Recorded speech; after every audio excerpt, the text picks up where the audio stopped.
아멘. 감사합니다. 우리 하나님 말씀은 창세기 28장입니다. 구약성경 맨 앞에 있는 첫 번째 책입니다. 창세기 28장 거기 1절로 22절이라고 되어 있는데 9절까지만 보겠습니다. 1절로 9절까지.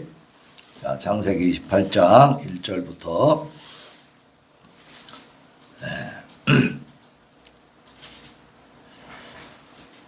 28장입니다. 28장. 이삭이 야곱을 불러 그에게 축복하고 또 당부하여 이르되 너는 가나안 사람의 딸들 중에서 아내를 맞이하지 말고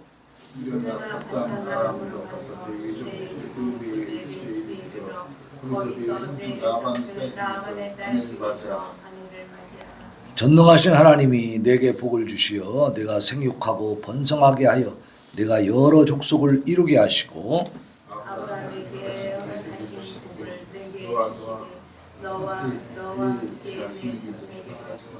하나님이 아브라함에게 주신 땅, 곧 내가 거주하는 땅을 내가 차지하시기를 원하노라.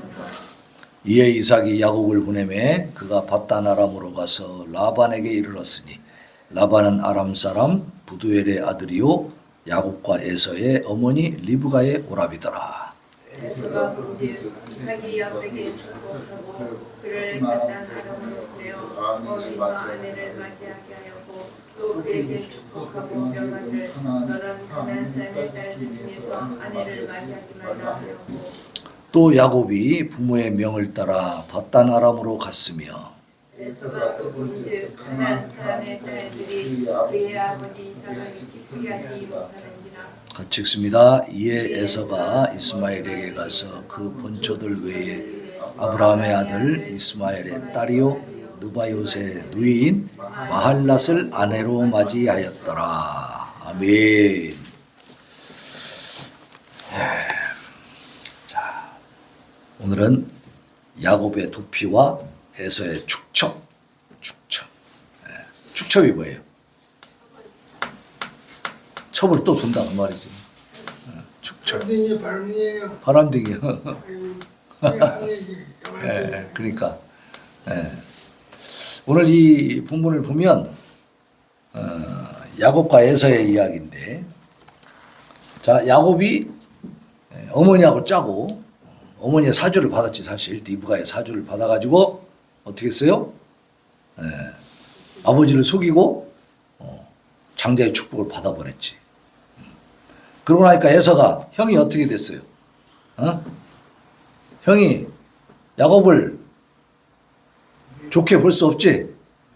죽이려고 딱 작심을 했어. 근데 그래도 효심은 있어가지고 아버지는 좋아했거든. 아버지는 에서한테 축복하려고 했었잖아.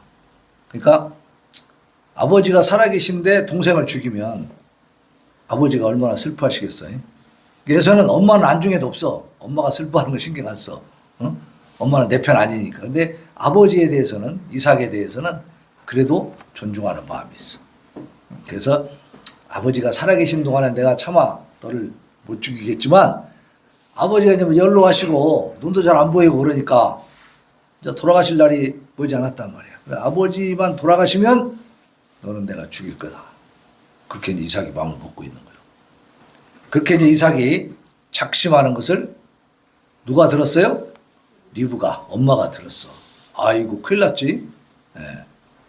이삭이 야곱을 죽이면 어떻게 돼? 그 집안은 이제 풍비박산 나는 거지. 그죠? 죽은 놈은 죽어서 문제고, 죽인 놈은 뭐요? 동생을 죽인 살인자가 되잖아. 얼마나 비극적인 일입니까? 그러니까 리브가가 이제 이 얘기를 듣고 깜짝 놀래가지고, 자, 또 머리를 쓰는 거지. 야곱을 어떻게 살릴까? 이삭에게 얘기를 하는 겁니다. 내가 에서가 데려온 저 며느리들 정말 마음에 안 들어 죽겠는데 야곱까지 여기서 이방인들하고 결혼하면 되겠냐. 얘는 내 친정이 있는 곳으로 보내서 거기서 결혼을 하도록 만들자. 그런 거야. 근데 이삭이 그 말을 듣고 아, 일리가 있단 말이야. 그래서 이제 들어주는 거죠. 그래서 이 야곱을 불러가지고 얘기를 합니다. 밧단 아람으로 가서 네 외조부 부두엘의 집에 이르러 내 외삼촌 라반의 딸 중에서 아내를 맞이해라. 그때는 근친혼이 다 되었습니다. 그러니까 이제 외갓집에 가서 네가 그 외사촌들하고 결혼을 해라. 여기 이방민족 가나안 족속하고 하지 말고 이렇게 이제 보내는 거예요.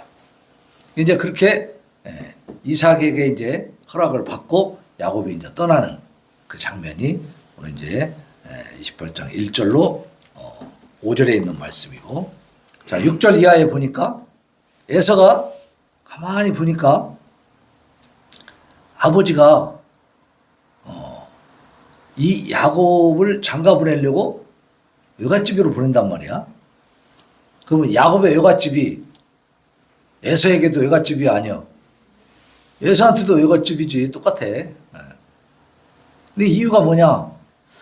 여기 이 이방인, 이 가나안 족속, 헷 족속의 여인을 이 에서가 아내로 맞이했는데 그것이 탐탁하지 않은 것 같아. 그걸 안 좋아하시는 것 같아. 그러니까 에서가 무슨 생각을 하냐면, 그러면 아버지의 혈족, 그러니까 그 이삭의 배다른 형이 누구요? 이스마엘이요. 그죠? 아브라함의 아들이잖아. 그러니까 이스마엘의 딸들 중에서 이제 또 골라가지고 누구의 이름이 마할랏. 마할랏을 또 아내로 또 맞이하는 거야. 그러니까 이 에서는 지금 아내가 몇 개요? 3개나 됐어, 3개나. 아내가 둘이나 있는데 또 얻은 거예요. 자, 이러한 장면이 오늘 28장 1절로 9절에 있는 그런 내용들입니다. 자, 먼저 1절로 5절에 보면 야곱이 도피를 하잖아요. 여기는 이삭을 속여가지고 장자의 축복을 받은 야곱이 모친 리브가의 계획을 따라서, 이제 리브가는 사실 명분은 며느리를 얻는, 야곱을 장가 보내는 것을 명분으로 해서 보냈지만 사실 그 마음속에는 그것도 있고 또 하나 뭐가 있었어? 에서 아들로, 큰 아들로부터 이제 피하게 만드는 거죠. 그 에서의 보복을 피해서 외가가 있는 곳으로 이제 보내는 거였죠. 이 야곱의 도피는 사실상 이삭 부부의 합의에 의해서 이루어졌죠. 이삭도 그 말을 옳게 여겨가지고 야곱을 불러서 이제 보냈죠. 그러니까 이 이삭도 야곱이 이방인들 가운데서 아내를 취하는 것을 원하지 않았어요. 그래서 그러한 리브가의 간청을 받아들여가지고 야곱의 혼인과 도피라고 하는 이중적 목적을 다 달성하는, 그래서 야곱을 바단 아람에 있는 라반의 집으로 보내게 된 것이죠. 특별히 여기서 주목할 사실이 있는데, 형 에서의 보복을 피해서 바단 아람으로 도피하는 야곱을 이삭이 어떻게 보내냐면 언약의 상속자로 인정하고 재차 축복을 합니다. 재차 축복을 해. 자, 오늘 본문 말씀 3절과 4절 보겠습니다. 3절과 4절 다시 한번 읽어봅니다. 시작.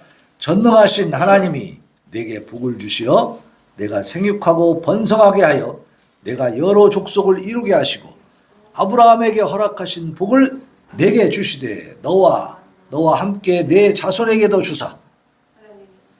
하나님이 아브라함에게 주신 땅, 곧 내가 거류하는 땅을 내가 차지하게 하시기를 원하노라 그랬어요. 네? 그러니까 이 이삭이 야곱을 보내면서 그냥 얼른 가라 그렇게만 한 게 아니고 3절과 4절에 보니까 전능하신 하나님이 내게 복을 주시어 라고 하면서 다시 축복을 합니다. 그에게 자신의 고향 친척집에서 아내를 구하도록 당부하면서 야곱을 또 축복하는 거야.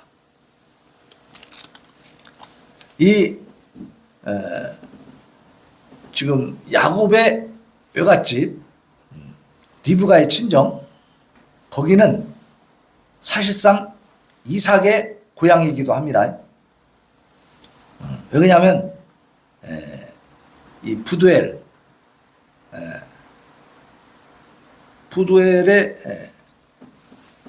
아들이 라반이거든. 근데 이 부두엘은 누구냐면 나홀의 아들이야. 그러면 이 나홀은 누구냐? 아브라함의 동생이야. 그러니까 집안이 좀 복잡하긴 하지만 옆으로 이렇게, 예, 이렇게 퍼졌죠. 예?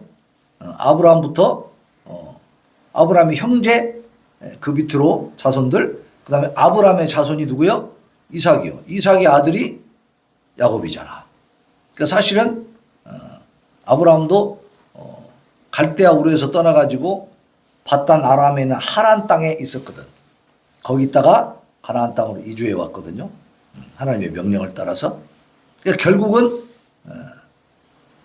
이 야곱의 외갓집은 또 이삭 아버지의 또 고향집이기도 한 거야. 왜냐하면 옛날에는 그런 근친혼, 이 같은 족속끼리 결혼해서 이렇게 번성했다 이 말이야. 그때는 숫자가 적을 때니까. 그래서 자기 족속, 자기 혈족을 중요시 여겼단 말이에요.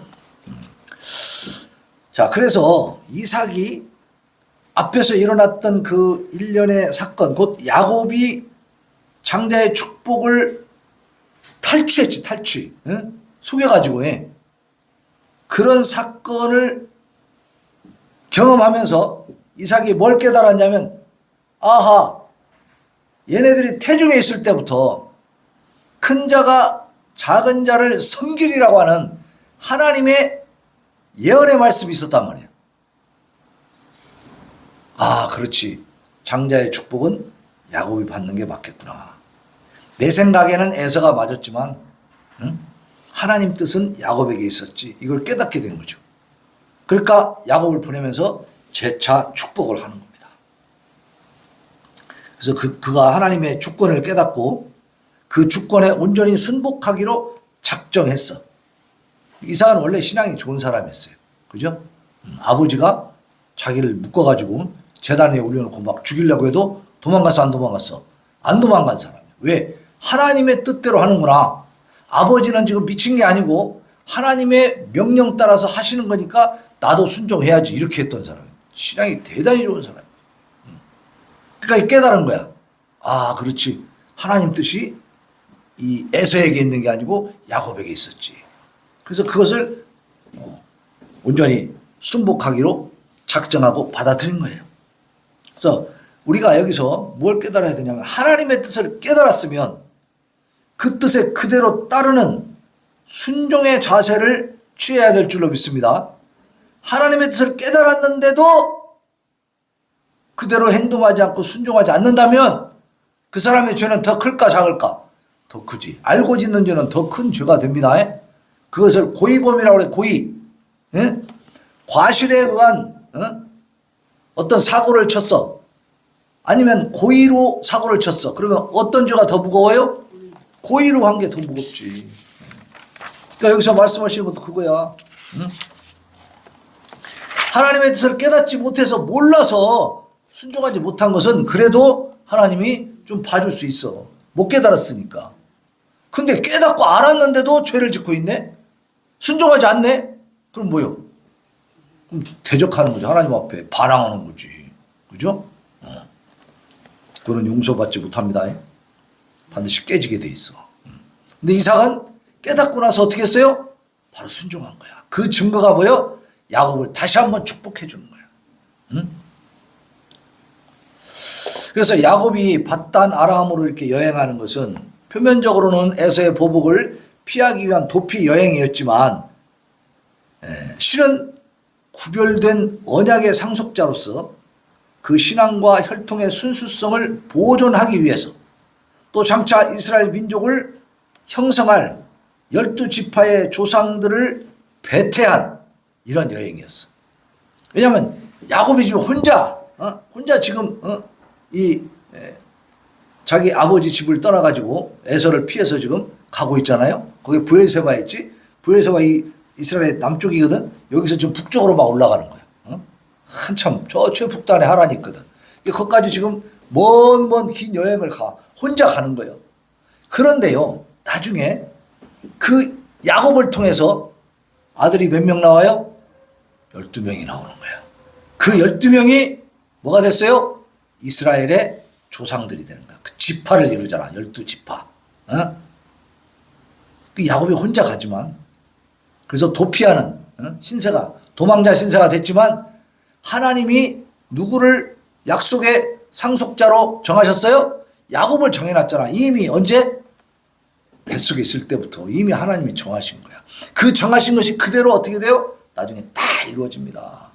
그러니까 인간의 역사 속에서는 지금 비참한 어떻게 보면 비극적인 일들이 벌어지고 있지만 그 과정을 통해서 하나님의 구원의 약속 또 하나님이 약속하신 민족을 이루어가는 아브라함에게 약속했던 그 큰 민족을 이루는 그 대서사시가 지금 펼쳐지고 있는 거예요. 그래서 우리 샘서는 교회가 지금 이렇게 열악해 보이지만 그러나 이 과정을 통해서 하나님의 큰 뜻이 이루어지는 걸 믿으시기 바랍니다. 네. 아니 야곱이 지금 도망자 있어도 더군다나 형한테 지금 죽을까 봐 도망가는 신생 얼마나 비참하냐고요.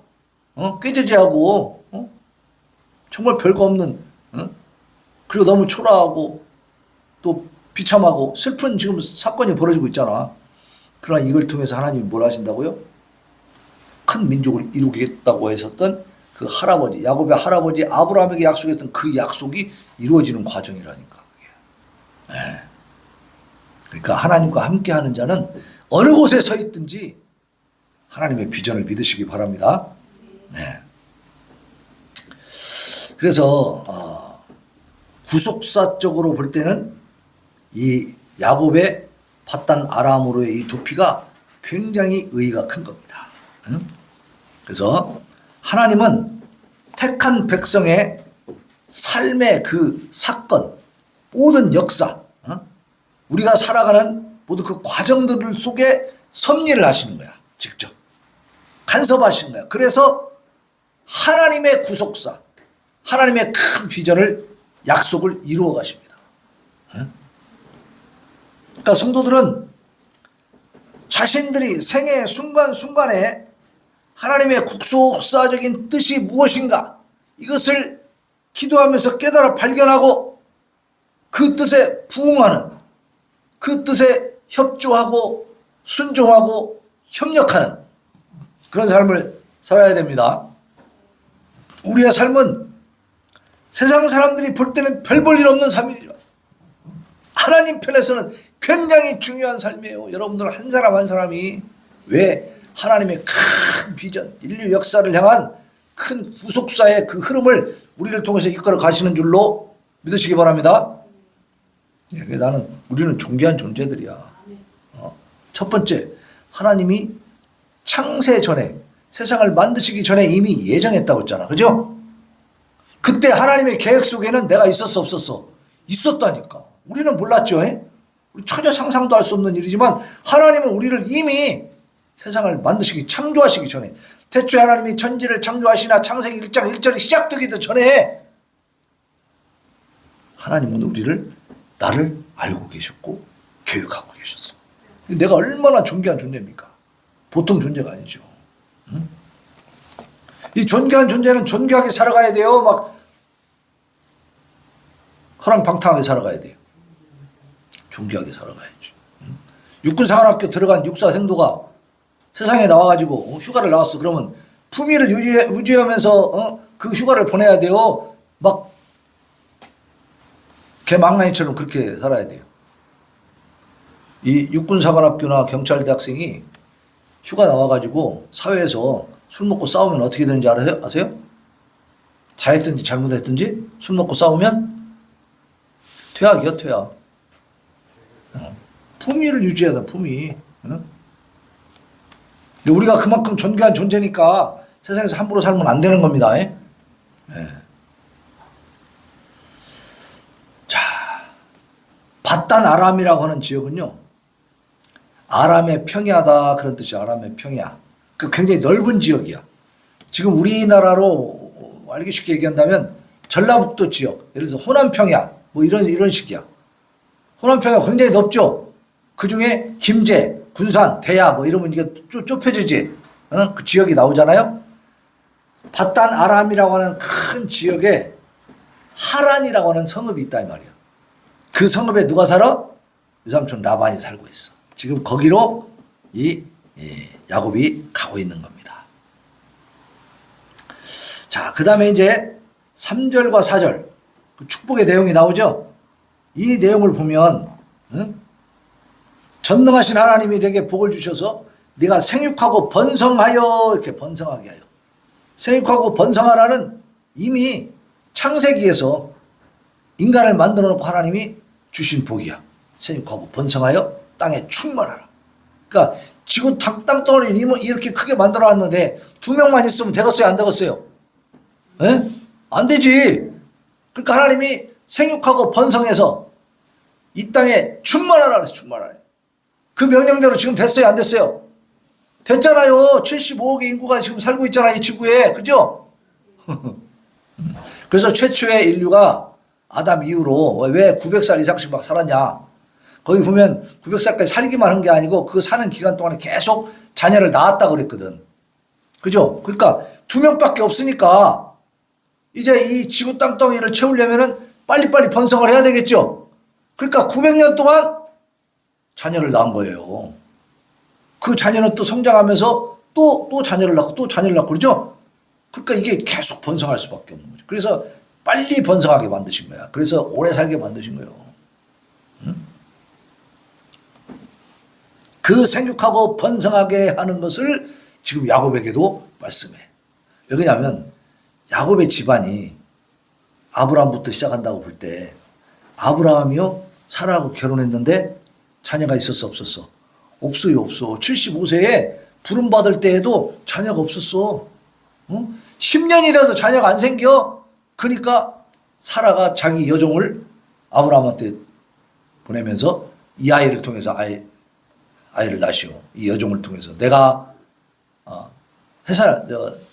출산을 못하니까 내가 아이를 못 가지니까 이 여종을 통해서라도 아이를 가져야 될 거 아니에요. 그래가지고 10년 만에 85세 때 그 하가를 통해서 자녀를 이제 잉태하게 되고 그 다음 86세 때 낳은 아들이 누구요? 이스마엘이란 말이에요. 그래서 손이 귀한 집이요, 흔한 집이요. 손이 귀해. 아브라함 이후로 아브라함이 낳은 아들이 이스마엘이 있었지만 그러나 그 이스마엘도 하나님이 원하는 자녀가 아니었죠. 약속의 자녀가 아니요. 그래서 15년이나 더 있다가 14년 더 있다가 100살이 돼서야 누구를 줘요? 이삭을 줘. 이건 약속의 자녀라고 주셨는데 몇 명을 주셨어? 딸랑 하나만 주신 거야. 외아들. 응?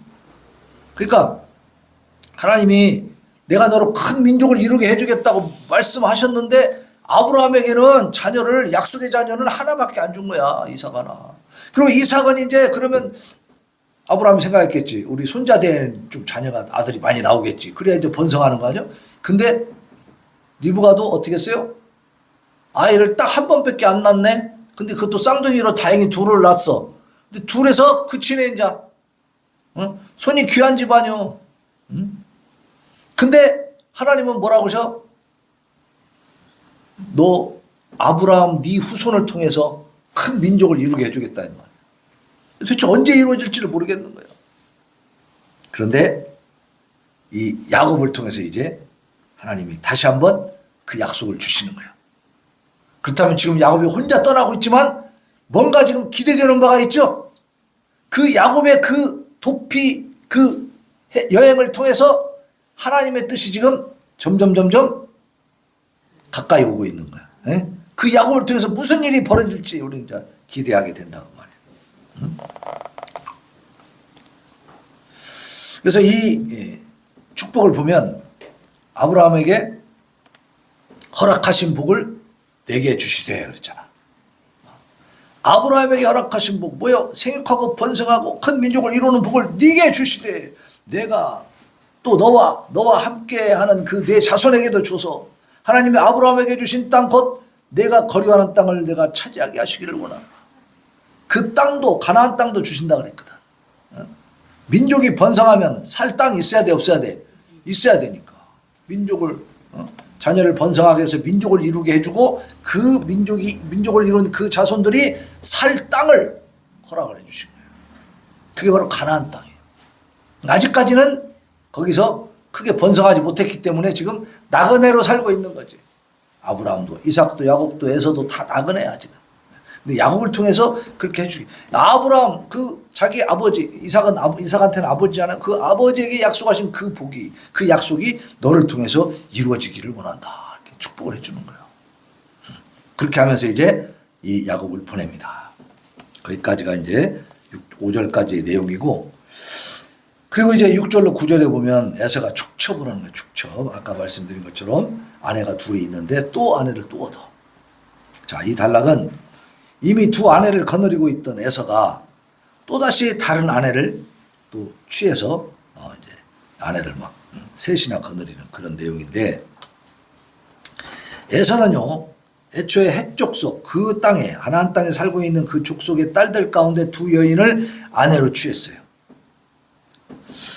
하지만 에서는 야곱을 축복하고 떠나보내면서 가나안 족속의 딸들 중에서는 아내를 취하지 말라고 한 이삭의 말을 들었어. 이삭이 야곱에게 축복하면서 하는 말을 들었다고 말이야. 자신이 장차 장자의 축복권을 박탈당하고 부모의 사랑을 받지 못한 원인이 순전히 여자들 때문이야. 내가 마누라를 잘못 얻어서 그렇구나. 이렇게 생각한 거야.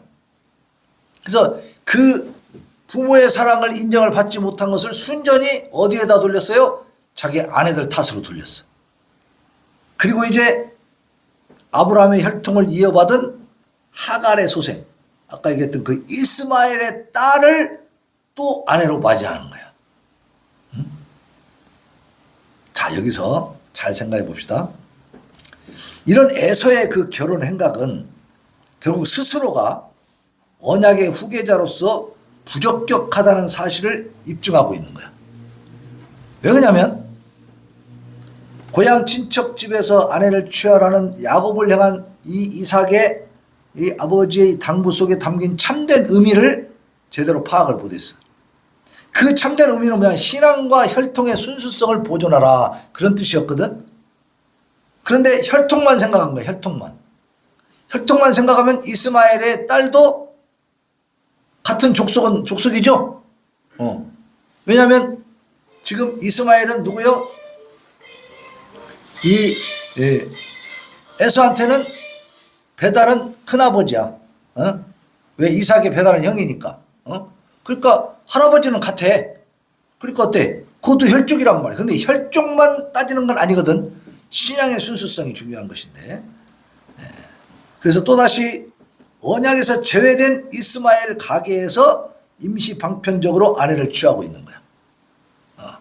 그러니까 이 사람은 계속해서 사고방식이 어디로만 흘러가냐면 육신적으로, 그죠? 육적으로 눈에 보이는 걸로만 흘러가고 있어. 영적인 세계에 대해서는 어두워요, 이 사람이. 생각하는 게. 깨닫는 것이. 또 두 아내가 엄연히 살아있는데도 불구하고 부친의 환심을 사기 위해서 어떻게 해요?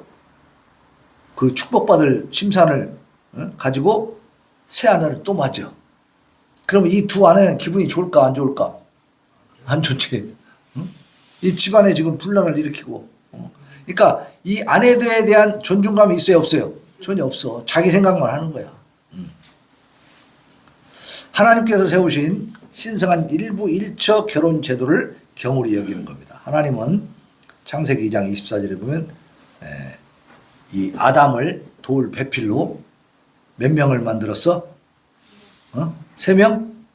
4명? 2명? 아담의 아내를 몇 명 만들어 주셨어? 한 명. 하와 한 명 만들어 줘. 그 최초의 에덴 동산에서 인류는 가정을 이뤘는데 일부 일처여, 일부 다처여, 일처 다부여. 일부 일처야. 그게 하나님이 만든 가족 제도라고요. 우리가 살아봐도 그게 가장 행복해요, 그게 가장 불행해요? 가장 행복한 것이 일부 일처지. 일부 다처를 하면 불행한 일들이 생기죠. 많은 다툼과 시기 질투, 그죠? 그리고 왕들이 그래서 단명하기도 한 이유가 그거예요. 얼마나 시달리겠어 생각해봐. 그러니까 자, 그래서 이 일부 일처제를 하나님이 만드셨는데 그때 당시에 이렇게 성경에 기록되지 않았다 할지라도 구전으로 다 듣는단 말이에요. 예? 그죠? 다 들어. 그때 당시의 사람들은요, 기록할 수 없었기 때문에 기억력이 굉장히 좋았다 그럽니다. 근데 우리도 그걸 이해할 수 있는 게 뭐냐면, 옛날에 전화번호를 이렇게 저장할 수 없을 때는 전화번호를 다 외웠어, 안 외웠어? 집집마다 다 전화번호 외웠습니다. 근데 지금은 잘 외울 수 있어, 없어? 왜 그러냐면 외우려고 생각을 안 하니까 못 외워. 그죠? 그거야. 이게 글로 써 있으니까 외울 생각을 안 하니까 암기력이 우리 떨어지지만, 이때 당시에 사람들은 쓸 수 없었기 때문에 말로 들으면 그걸 막 외우는 능력이 뛰어났다고 말이에요. 근데 다 듣는 거죠. 다 알고 있는 거죠. 그래서 이렇게 하나님이 에덴 동산에 아담과 하와, 한 남자와 한 여자를 만드시고 그 가정을 이루게 하셨다는 사실을 알고 있었음에도 불구하고 이 사람은 그런 거 신경 안 쓰는 거야. 그죠? 그냥 자기의 욕망만 채우면 돼. 막 아버지한테 환심 사가지고 다시 축복받을 수 없을까? 이 생각만 하고 있는 거라 이 말이에요. 그러니까 하는 행동을 보면 이 사람은 복받을 짓을 해요. 화가 올 짓을 하고 있어요. 그러니까 정말 하나님 앞에 축복받을 만한 어떤 진정한 회개와 또 영적인 깨달음 이런 게 있어 없어? 없는 거야. 없는 거야. 응?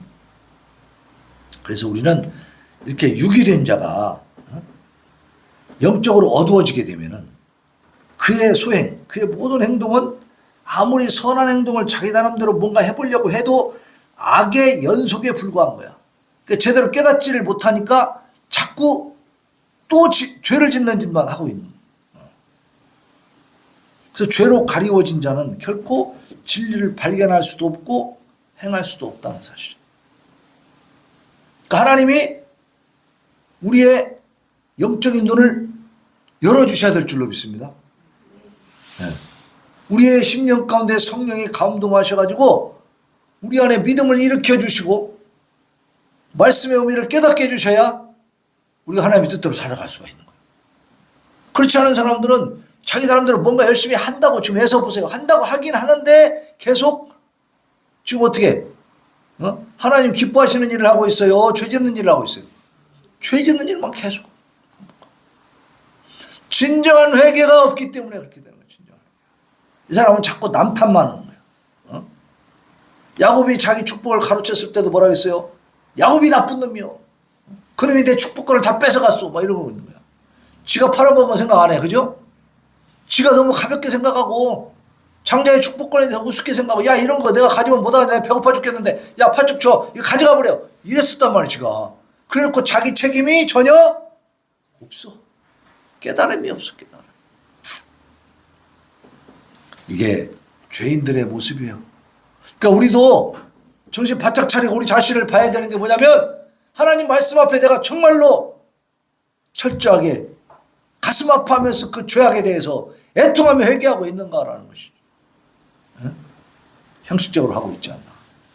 잘못 엉뚱한 길로 지금 죄를 더 범하고 있지 않나 생각을 해봐야 돼요. 자, 에베소서 4장 21절로 24절입니다. 잘 들어보세요.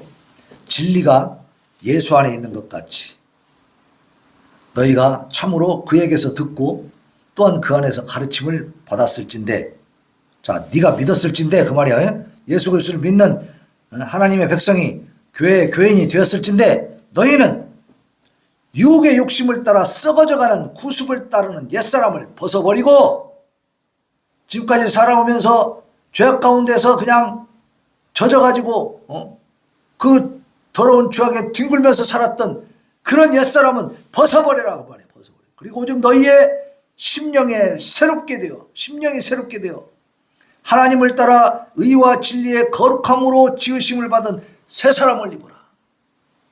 거듭남이라고 하는 것은 하나님의 음성을 듣는 귀가 열렸다는 거예요. 새로운 생명이 내 안에서 태어난 겁니다. 그러면 그 새 생명으로 살아야 되겠어요? 옛날에 그 죄악된 인생으로 살아야 되겠어요? 어떻게 살아야 됩니까? 에? 새 생명으로 사시기를 바랍니다. 유혹의 욕심을 따라 썩어져가는 구습을 따르는 그 옛사람은 이제는 내가 아니야. 진정한 내가 아니라. 그건 다 벗어버리라. 오직 너희의 심령이 새롭게 되었어. 하나님을 따라 의와 진리의 거룩함으로 지으심을 받은 새 사람을 입어라. 새 사람을. 옛사람은 벗어버리고 새 사람으로 살아가시기를 바랍니다. 나를 죄악 가운데로 끌고 다녔던 그놈은 내가 아니여. 사탄 마귀지. 내가 나로 착각하고 끌려다녔던 거예요. 이제 버려도 됩니다. 벗어버려. 딱 단절해버려. 그러면 내가 죽을 것 같지? 안 죽어요. 진짜 사는 거예요. 예수 그리스도를 위해서 내 목숨을 버리면 우리가 죽어요 살아요? 그러면 산다 그랬어. 근데 내가 살려고 막 그 구습을 따라가고 죄악을 따라가면 결국 어떻게 돼? 영원히 멸망당해. 죽어버려. 그래서 우리 성도들은 우리를 버리지 아니하시고 택하신 하나님의 은혜에 깊이 감사하시기를 바랍니다. 선택받은 자들은 하나님 앞에 감사할 줄 알아요. 유기된 자, 버려진 자들과 같이 악한 삶이 계속돼서는 안 되죠. 선택받은 사람도 뭔가 달라야 될 거 아니에요. 선택된 자의 그 거룩한 삶. 하나님 우리를 선택하실 때는 하나님이 욕먹으려고 선택해요? 영광 받으시려고 선택해요? 영광의 찬송을 받게 하려 함이라 그랬어요. 영광의 찬송. 하나님이 우리를 통해서 나를 통해서 영광의 찬송을 받으셔야지. 나 때문에 하나님이 욕먹으면 되겠어요? 나 때문에 하나님이 비난을 받으면 되겠습니까? 그러면 안 되지. 그렇게 살면 감사하는 게 아니지. 예? 은혜를 원수로 갚는 거지. 예? 자, 우리는 선택된 자답게 하나님 앞에 감사하면서 거룩한 삶을 살아갈 수 있기를 예수님의 이름으로 축원합니다. 아멘. 자, 우리 338장. 내 주를 가까이 하게 하고. 자, 주님을 가까이 하면서 살아가는 것은요, 복된 길인데 힘들기도 합니다. 그러나 우리는 결코 포기하지 않습니다. 주님을 가까이 하는 삶.